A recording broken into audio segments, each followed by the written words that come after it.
Imagine करिए कि आप एक यंग एज में ही रिटायर हो रहे हैं। आप वो सब कुछ कर सकते हैं जो कि आप बैडली करना चाहते थे, पर आपके पास बिल्कुल भी टाइम ही नहीं था। आप जिंदगी व्हाट इफ से फ्रीडम हासिल कर सकते हैं और आराम से अपनी हॉबीज भी परस्यू कर सकते हैं। वेल, इवन अगर आप 45 इयर्स ऑफ एज में रिटायर नहीं भी हो पाते हैं, फिर भी आप ये मेक श्योर तो कर ही सकते हैं ना कि आपके पास 60 इयर्स में रिटायर होने के वक्त एक लार्ज रिटायरमेंट कॉर्पस हो। आप इतना मैसिव रिटायरमेंट कॉर्पस आराम से कलेक्ट कर सकते हैं लॉन्ग टर्म के लिए इक्विटी म्यूचुअल फंड में इन्वेस्ट करके। हालांकि ऐसा हो सकता है कि इस वाइटल फाइनेंशियल गोल को रीच करने के लिए, यानी कि अर्ली रिटायर होने के लिए, आप इक्विटी फंड्स में एक लमसम अमाउंट इन्वेस्ट ना कर पाए। इस वजह से आपको सिस्टमैटिक इन्वेस्टमेंट प्लान यानी कि SIP के थ्रू इक्विटी म्यूचुअल फंड्स में इन्वेस्ट करना चाहिए। सिस्टमैटिक इन्वेस्टमेंट प्लान, जिसे पॉपुलरली SIP भी कहा जाता है, ये एक फैसिलिटी है जो कि म्यूचुअल फंड ऑफर करते हैं सो दैट आप एक डिसिप्लिन्ड मैनर में इन्वेस्ट कर पाए। SIP फैसिलिटी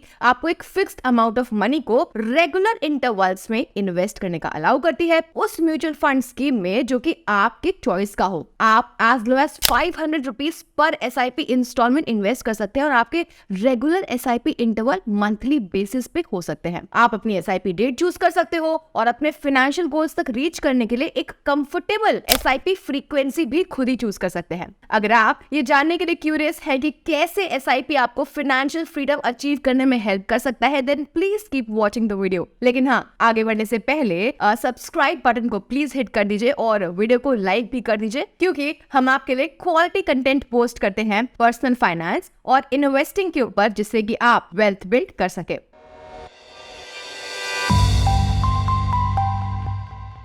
आइए टॉपिक पे वापस चलते हैं। एवरेज SIP रिटर्न्स क्या होते हैं? वेल, अगर आप SIP का ट्रू पावर रियलाइज करना चाहते हो तो आपको right equity mutual fund choose करना होगा। अदरवाइज, इवन अगर आप SIP के थ्रू ही क्यों ना इन्वेस्ट कर रहे हो या फिर आप लॉन्ग टर्म के लिए ही क्यों ना इक्विटी फंड्स में इन्वेस्टेड रहे, आपको अच्छे रिटर्न्स नहीं मिल पाएंगे। तो एवरेज SIP रिटर्न्स क्या होते हैं? वेल, ये मेनली डिपेंड करता है कि अपने इक्विटी फंड से आपको कितने रिटर्न्स मिल रहे हैं। आप एक average return of 8 to 9% over 10 years consider कर सकते हैं इन केस आप कंजर्वेटिव एस्टिमेट लेते हैं तो, या फिर आप हायर साइड पे 10 to 12% भी ले सकते हैं। ये डिपेंड करता है आपके इक्विटी फंड के परफॉर्मेंस पर, क्योंकि स्टॉक मार्केट्स हाईली वॉलेटाइल होते हैं। इक्विटी फंड से एक्यूरेटली एवरेज रिटर्न्स गॉज कर पाना डिफिकल्ट हो सकता है। तो एक बार स्क्रीन पर दिखाई गई इस टेबल पर नजर डालिए, इससे आप कुछ इक्विटी फंड कैटेगरीज के एवरेज रिटर्न्स को समझ पाएंगे। हालांकि इसकी कोई भी गारंटी नहीं है कि आपका SIP आपको सिमिलर एवरेज रिटर्न्स देगा ही। तो आइए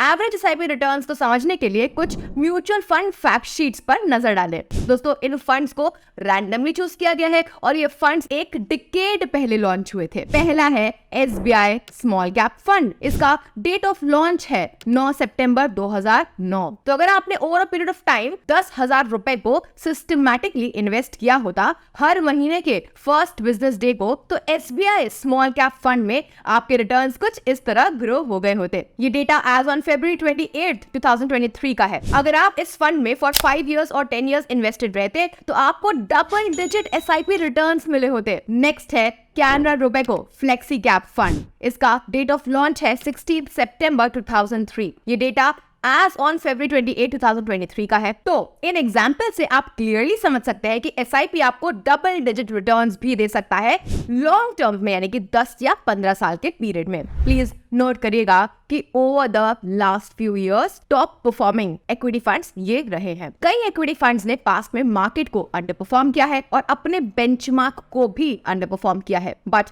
प्लीज बेयर इन माइंड कि पास्ट परफॉर्मेंस किसी भी तरीके से फ्यूचर रिटर्न्स का अश्योरेंस नहीं होता है। आइए बात करते हैं कि 1 करोड़ रुपए के रिटायरमेंट कॉर्पस के लिए आपको हर महीने कितना सेव करना होगा। तो अगर आप 1 करोड़ रुपए का रिटायरमेंट कॉर्पस एक्यूमुलेट करना चाहते हैं, आपको एज अर्ली एज पॉसिबल अपने रिटायरमेंट के लिए सेविंग स्टार्ट कर देनी चाहिए। आप अपनी फर्स्ट सैलरी से ही रिटायरमेंट के लिए सेव करना कंसिडर कर सकते हैं। आपके लिए SIP के थ्रू इक्विटी फंड्स में इन्वेस्ट करना एक राइट अप्रोच रहेगा, क्योंकि वो आपको स्मॉल अमाउंट्स ऑफ मनी को रेगुलरली इन्वेस्ट करने में हेल्प करता है, so that huge corpus of 1 crore rupees at retirement accumulate हो सके। आइए समझते हैं कि 60 इयर्स पे 1 करोड़ रुपीज एक्यूमुलेट करने के लिए इक्विटी फंड्स में आपका एसआईपी अमाउंट क्या होना चाहिए। अगर आप अपनी SIP at 25 years, at 30 years, at 35 years respectively पे स्टार्ट करते हैं, तो यहाँ पे हम अज्यूम कर रहे हैं कि आपके इक्विटी फंड से आपको 12% का एक्सपेक्टेड रिटर्न मिल रहा है। तो अगर आप करेंटली 25 इयर्स के हैं तो 60 इयर्स के रिटायरमेंट में 35 इयर्स बचते हैं आपके पास। ऐसे केस में आप अराउंड 1600 पर मंथ रुपीज का एसआईपी स्टार्ट कर सकते हैं। या फिर अगर आप करेंटली 30 इयर्स के हैं और आप 60 इयर्स में प्लान कर रहे हैं रिटायर होने का, तो आप अराउंड 2900 रुपीज पर मंथ का एसआईपी स्टार्ट कर सकते हैं। सिमिलरली अगर आप लेटर एज में स्टार्ट करते हैं, फॉर एग्जाम्पल 35 इयर्स की एज में इन्वेस्ट करना स्टार्ट करते हैं अपने रिटायरमेंट के लिए ऑफ कोर्स, तो आप अराउंड 5300 रुपीज का एसआईपी स्टार्ट कर सकते हैं। रेलेवेंट फिगर्स तक पहुंचने के लिए आप ग्रो का एसआईपी कैलकुलेटर यूज कर सकते हैं। अगर आप स्मॉल अमाउंट ऑफ मनी को रेगुलरली इन्वेस्ट करते हैं तो भी आप एक sizeable corpus of rupees 1 crore accumulate कर सकते हैं। लेकिन आपको उसके लिए अपनी एसआईपीज को अपने करियर की काफी अर्ली में शुरू करना होगा। साथ ही आपको अपने इस 1 करोड़ के रिटायरमेंट कॉर्पस पर इन्फ्लेशन का इम्पैक्ट भी मीट करना चाहिए। स्टिल 1 करोड़ का कॉर्पस रिटायरमेंट के वक्त काफी हैंडी हो जाएगा और एसआईपी आपको यहाँ तक पहुंचने में काफी हेल्प करेगा, इवन इफ आपकी सैलरी बहुत हाई ना हो फिर भी। तो आइए अब टेबल के साथ ये समझते हैं कि आप अगर स्टेप अप एसआईपी करते हैं 10% का, तो आप कितना रिटायरमेंट कॉर्पस एक्यूमुलेट कर सकते हैं। अब आपको बता दें कि वेल्थ रेशियो क्या होता है। सो वेल्थ रेशियो होता है ratio of wealth generated by final corpus. जैसे कि हमने कहा, रेलेवेंट फिगर्स पे अराइव करने के लिए आप ग्रो का स्टेप अप कैलकुलेटर यूज कर सकते हैं। तो आप देख सकते हैं कि स्टेप अप एसआईपी के केस में जो कॉर्पस आप एक्यूमुलेट कर रहे हैं रिटायरमेंट के टाइम पे, वो काफी ज्यादा हायर है। अगर आप लॉन्गर पीरियड ऑफ टाइम के लिए ज्यादा मनी इन्वेस्ट करते हैं तो ऑफ कोर्स आप ज्यादा वेल्थ क्रिएट कर पाएंगे। इसी वजह से स्टेप अप एसआईपी आपको नॉर्मल एसआईपी के कंपैरिजन में higher corpus for retirement accumulate करने में हेल्प करता है। लेकिन आपको स्टेप अप एसआईपी समझने के लिए वेल्थ रेशियो पे ध्यान देना पड़ेगा। तो wealth ratio step up SIP के केस में ऊपर क्यों नहीं जा रहा? ऐसा इसलिए है क्योंकि स्टेप अप एसआईपी के केस में जो हायर एसआईपी अमाउंट है वो स्मॉलर पीरियड ऑफ टाइम के लिए कंपाउंड हो रही है, ध्यान दीजिएगा, as compare to regular SIP investment के केस में लोअर अमाउंट कंपाउंड हो रही है उससे कंपेयर किया जाए तो। हाउएवर स्टेप अप एसआईपी के केस में जो चीज रियली मैटर करती है वो ये है कि वो आपके अंदर एक डिसिप्लिन डालती है कि आप इनकम के साथ साथ अपनी एसआईपी इन्वेस्टमेंट्स को भी बढ़ा सके। मोरओवर स्टेप अप एसआईपी ये इंश्योर करता है कि आप एक हायर रिटायरमेंट कॉर्पस बिल्ड कर सके, सो दैट आप ओवर टाइम इन्फ्लेशन को बीट कर सके। तो आइए बात करते हैं कि 45 इयर्स में रिटायर होने के लिए कितना सेव करना होगा। वैसे तो इंडिया में रिटायरमेंट की एज जनरली 60 इयर्स ही है, लेकिन ज्यादा से ज्यादा लोग अर्ली रिटायर होने का प्लान कर रहे हैं आजकल, और कुछ तो 45 पे ही। बहुत सारे लोग जल्दी काम करना शुरू कर देते हैं, इस वजह से वो जल्दी रिटायर भी होना चाहते हैं। लेकिन इस एज में रिटायर होने के लिए आपको एक साइजेबल कॉर्पस चाहिए होगा जो कि आपको आपकी लाइफस्टाइल कंटिन्यू करने में हेल्प कर सके बिना सैलरी इंक्रीज किए हुए। हो सकता है आपको 5 करोड़ की कॉर्पस की नीड हो आपकी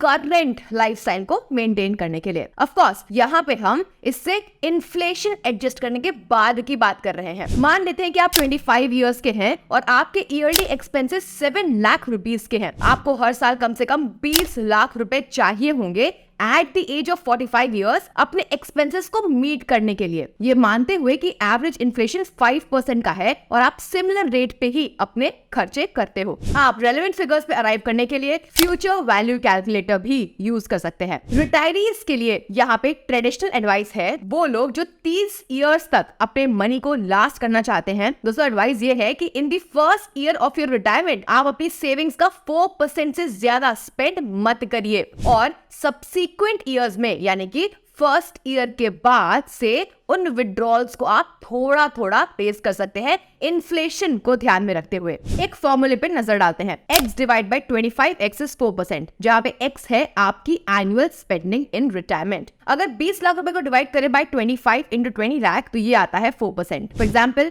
अगर 45 इयर्स की एज में आपका कॉर्पस 5 करोड़ रुपीस का है और आप 20 लाख रुपीस यानी कि 4% हर साल विड्रॉ करते हैं, तो आपका पोर्टफोलियो तब तक लास्ट करेगा जब तक आप 75 ईयर्स ऑफ एज के हो जाते हैं। बेस्ड ऑन दिस रूल आपको एक 5 करोड़ का कॉर्पस चाहिए होगा एट 45, ये मानते हुए कि आपकी लाइफ एक्सपेक्टेंसी 75 ईयर्स तक की है। अगर आप 25 ईयर्स ओल्ड हैं और आप 45 ईयर्स पर 5 करोड़ का कॉर्पस चाहते हैं, तो अज्यूमिंग कि आपका स्टेप अप एसआईपी 10% हर साल ग्रो हो रहा है, कॉर्पस ऑफ 5 करोड़ को एक्यूमुलेट करने के लिए आपका मंथली इन्वेस्टमेंट क्या होना चाहिए, नजर डालते हैं। वेल, आपको हर महीने 27,000 रुपीज का एसआईपी स्टार्ट करना होगा। हर साल 10% से अपना स्टेप अप एसआईपी करना होगा सो दैट आप रिटायरमेंट कॉर्पस ऑफ 5 करोड़ इकट्ठा कर सके। हाउएवर, जैसे जैसे over a period of time आपकी सैलरी इनकम बढ़ेगी, स्टेप अप एसआईपी अप्रोच और ज्यादा आप मैनेज कर पाएंगे। यानी कि स्टेप अप एसआईपी अप्रोच में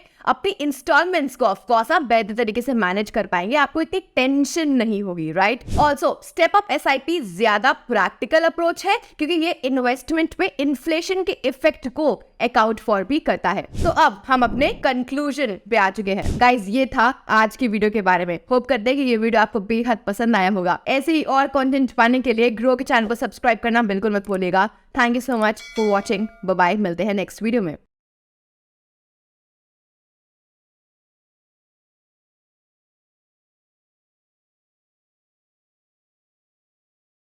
Investment in securities market are subject to market risks. Read all the related documents carefully before investing. Please read the risk disclosure documents carefully before investing in equity shares, derivatives, mutual fund, and or other instruments traded on the stock exchanges.